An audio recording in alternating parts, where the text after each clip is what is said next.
Hello everyone, study 360.0 में आपका स्वागत है। आज हम बात करेंगे महात्मा गांधी से जुड़े कुछ तथ्य के बारे में जो आप किसी भी एग्ज़ाम की तैयारी कर रहे हैं या आपके लिए काफ़ी महत्वपूर्ण होने वाला है। और महात्मा गांधी से जुड़े जितने भी गांधी जी के आंदोलन थे और जितने भी आश्रम थे या पुस्तकें कौन कौन सी रचना की थी, सबके बारे में हम एक आपसे डिटेल जानकारी साझा करेंगे जो आपके एग्जाम की दृष्टि से बहुत ही अहम साबित होगा। तो चलिए अब बात करते हैं गांधी जी के संक्षिप्त परिचय की बात। तो इनका जन्म 2 अक्टूबर 1869 पोरबंदर गुजरात में हुआ था। और जब इनका जन्म हुआ था उसी यानी 2 अक्टूबर को ही अंतर्राष्ट्रीय अहिंसा दिवस के रूप में मनाया जाता है। यानी कि जो गांधी जी थे, जो इनका जन्म दिवस है, उसको हम लोग अंतर्राष्ट्रीय अहिंसा दिवस के रूप में मनाते हैं। इनके पिता की बात करें तो इनके पिता का नाम करमचंद गांधी था और माता की बात करें तो माता का नाम पुतली बाई है। इनका विवाह केवल 13 वर्ष की आयु में ही कस्तूरबा गांधी से कर दिया गया था। तो यहाँ पे गांधी जी से जुड़े कुछ जानकारी आपसे साझा किए हैं, जिसमें जन्म की बात की गई है तो 2 अक्टूबर 1869 में जन्म हुआ था और 2 अक्टूबर को ही अंतर्राष्ट्रीय अहिंसा दिवस के रूप में मनाते हैं। पिता करमचंद गांधी और माता पुतलीबाई और 13 वर्ष की आयु में इनका विवाह कर दिया गया था। किससे? कस्तूरबा गांधी से। इनके वाइफ का नाम कस्तूरबा गांधी है। आगे की तरफ बढ़ते हैं कुछ अलग जानकारी के लिए, अहम जानकारी के लिए। तो गांधी जी के जो भी विचार थे वह क्या थे? जो विचारधारा थी गांधी जी की, वह अहिंसा, मतलब किसी पर हिंसा नहीं करना है और सत्य बोलना है, मतलब झूठ नहीं बोलना है, ईमानदारी से कोई काम करनी है और प्रकृति की देखभाल करना है और करुणा, दलितों के कल्याण आदि के विचारों में विश्वास करते थे। जो गांधी जी थे वो उनका यह मानना था कि हमें हमेशा सत्य और अहिंसा और ईमानदारी का रास्ता ही चुनना चाहिए। और आगे की तरफ बढ़ते हैं तो इनके राजनीतिक गुरु की बात करें तो इनके राजनीतिक गुरु जो थे गांधी जी के, वह गोपाल कृष्ण गोखले थे। यह आपके एग्जाम में, कई सारे एग्जाम में इसका क्वेश्चन पूछा गया है कि जो गांधी जी के राजनीतिक गुरु कौन है। तो आपके ऑप्शन में देते हैं, ऑप्शन यानी एमसीक्यू टाइप क्वेश्चन में, तो उसमें एक ऑप्शन आपका रहेगा गोपाल कृष्ण गोखले, तो वही आंसर आपका सही होगा। इनकी मृत्यु की बात करें तो नाथूराम गोडसे द्वारा गोली मारकर 30 जनवरी 1948 में इनकी मृत्यु हो गई और 30 जनवरी को ही शहीद दिवस के रूप में मनाया जाता है। और जब इनकी मृत्यु हो गई थी तो उस जिस दिन उनकी मृत्यु हुई थी तो उसे हम किस दिवस के रूप में मनाते हैं? अगर एग्जाम में ऐसा क्वेश्चन पूछे तो आपको उसका जवाब देना है कि शहीद दिवस के रूप में मनाते हैं। जब इनका जन्म हुआ था तो हम लोग उसे अहिंसा दिवस के रूप में मनाते हैं और जब इनकी मृत्यु हुई थी तो उसे हम लोग शहीद दिवस के रूप में मनाते हैं। शहीद दिवस के रूप में इसलिए मनाते हैं क्योंकि जो आपके महात्मा गांधी थे, इनको भारत का राष्ट्रपिता कहा जाता था। आगे की तरफ बढ़ते हैं तो जब ये दक्षिण अफ्रीका से के वापस आए थे तो उस उपलक्ष्य में प्रत्येक वर्ष यानी 9 जनवरी को प्रवासी भारतीय दिवस के रूप में मनाया जाता है। यानी जब यह अफ्रीका गए थे, फिर उसके बाद अफ्रीका से जब वापस आए यानी 9 जनवरी 1915 में जब अफ्रीका से वापस भारत आए तो उसी दिन 9 जनवरी को ही प्रवासी भारतीय दिवस के रूप में मनाया जाता है। तो यानी गांधी जी से रिलेटेड 3 दिवस मनाए जाते हैं। जो अगर इनके जन्म की बात करें तो जन्म को अंतर्राष्ट्रीय अहिंसा दिवस यानी 2 अक्टूबर को अंतर्राष्ट्रीय अहिंसा दिवस मनाया जाता है।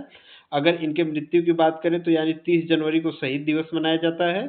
और जब इनके दक्षिण अफ्रीका से इनकी वापसी हुई थी तो 9 जनवरी को प्रवासी भारतीय दिवस के रूप में मनाया जाता है। ये 3 पॉइंट काफ़ी इंपॉर्टेंट है क्योंकि इससे रिलेटेड क्वेश्चंस आपके एग्जाम में पूछे जाते हैं। आगे की तरफ बढ़ते हैं और इनके राजनीतिक गुरु की बात करें तो गोपाल कृष्ण गोखले हैं। आगे की तरफ बढ़ते हैं। अगली जानकारी हमारी संक्षिप्त परिचय में है पुस्तक और साहित्य पत्रिकाएं और गांधी शांति पुरस्कार। तो गांधी जी के जीवन पर ही आधारित एक पुरस्कार दिया जाता है जिसका नाम गांधी शांति पुरस्कार है।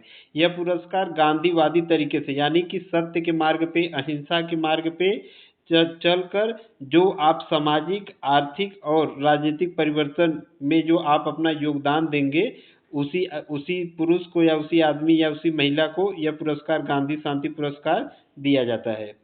तो क्या करना है? गांधीवादी तरीके से यानी सत्य अहिंसा के मार्ग पर चलकर सामाजिक आप उद्धार करेंगे या आर्थिक में अपना योगदान देंगे या राजनीतिक परिवर्तन किसी भी प्रकार का किए करेंगे जो सामाजिक योगदान रहेगा, तो उसके लिए आपको गांधी शांति पुरस्कार दिया जाता है।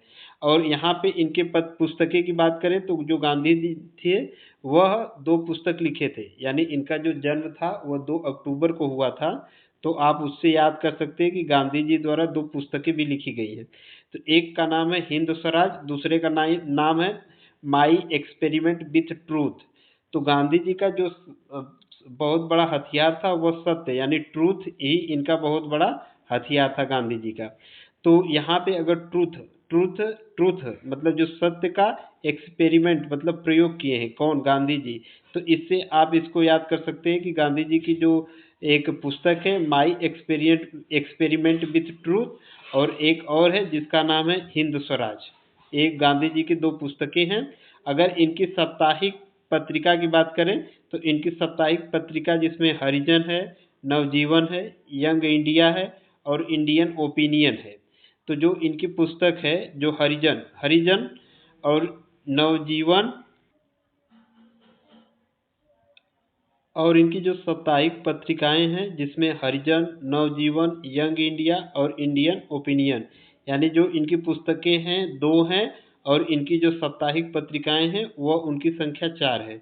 तो आप इसे हरिजन, जो यहाँ इंडिया के लोग थे, हरि हरि मतलब होता है भगवान, तो गांधी जी को भगवान मानते थे, तो आप उससे हरिजन इससे रिलेट कर सकते हैं।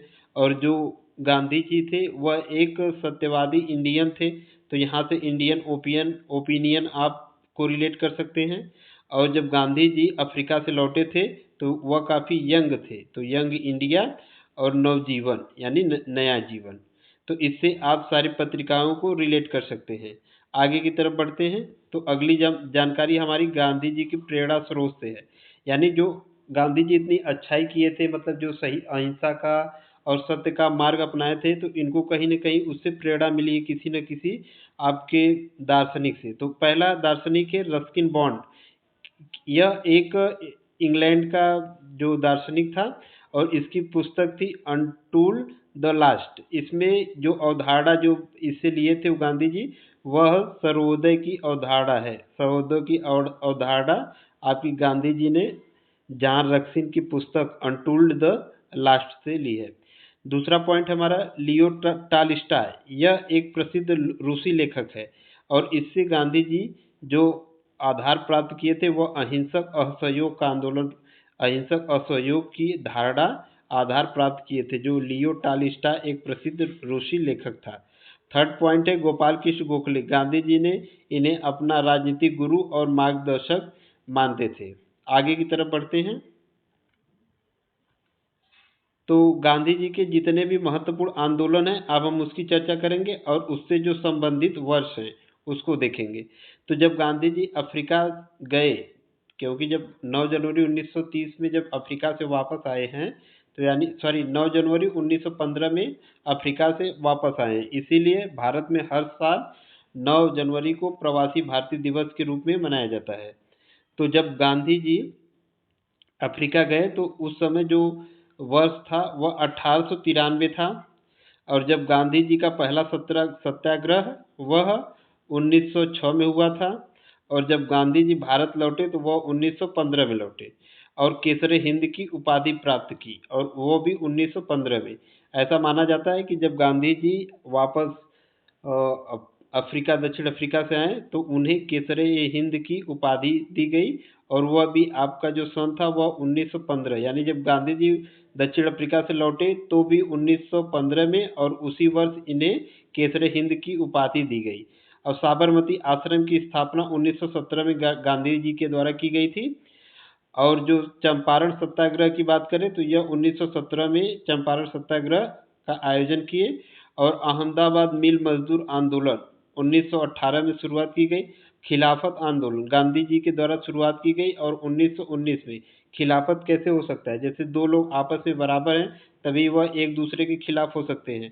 तो यहाँ पे 19 और 19 यानी 1919, तो इसमें 1919 आपका बराबर है, तो यहाँ से आप इंटरलिंक करके इसे याद कर सकते हैं। असहयोग आंदोलन, असहयोग आंदोलन आपका 1920 में शुरू हुआ है, और कांग्रेस की अध्यक्षता गांधी जी द्वारा की गई थी 1924 में।